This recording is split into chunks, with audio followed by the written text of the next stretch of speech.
Je vais commencer par vous présenter un des deux modèles et l'un après l'autre on va passer au mode de chargement.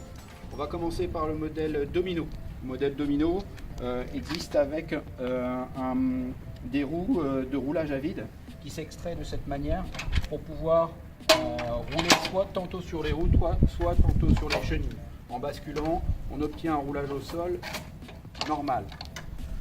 Ensuite, on enlève les chenilles, on les escamote et on les met directement à l'arrière de façon à ce que l'on puisse avoir réellement toute la motorisation délivrée par les chenilles.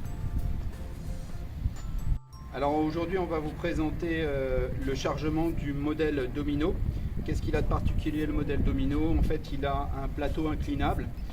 On l'actionne directement par une commande qui se trouve ici sur radio. Et donc on a un open pour pouvoir ouvrir le volet ou le rabattre. Ensuite, une fois qu'on est complètement en position basse, on va pouvoir repositionner la télécommande sur le matériel et on va incliner pour pouvoir rouler sur les roulettes à vide.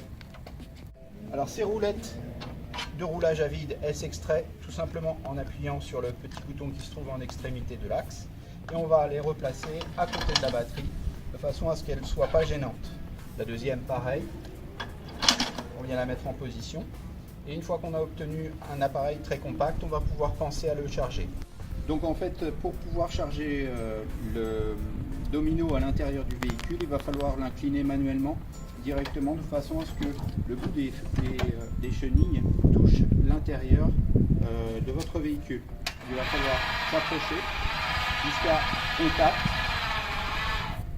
Ici on est en contact, on n'a plus besoin de porter.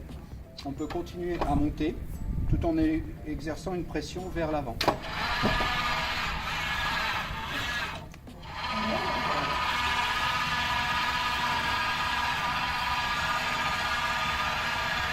Si j'exerce plus de pression, il est sur son point d'équilibre. J'ai juste à le replacer devant et à l'intérieur, il est chargé.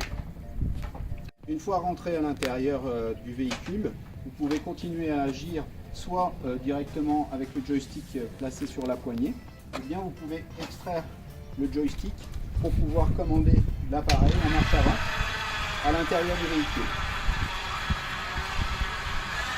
Une fois qu'il est arrêté et placé à l'intérieur du véhicule, plus besoin d'y retoucher, on va pouvoir éteindre complètement et éteindre la batterie.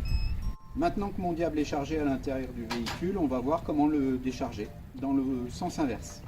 Donc en fait, on va commencer par allumer la batterie de façon à ce qu'elle soit opérationnelle.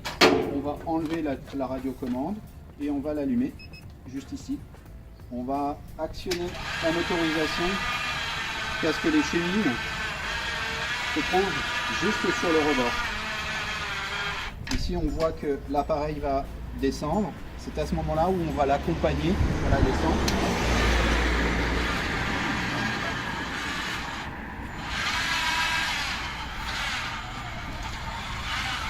Tout doucement jusqu'à le poser au sol. Ensuite, on va l'accompagner encore une fois à la descente, complètement incliné. On va le repositionner au sol. On peut maintenant replacer la radiocommande directement sur le côté, l'arrêter ou bien continuer à rouler avec, ou ensuite enlever les roues et les replacer sur le côté.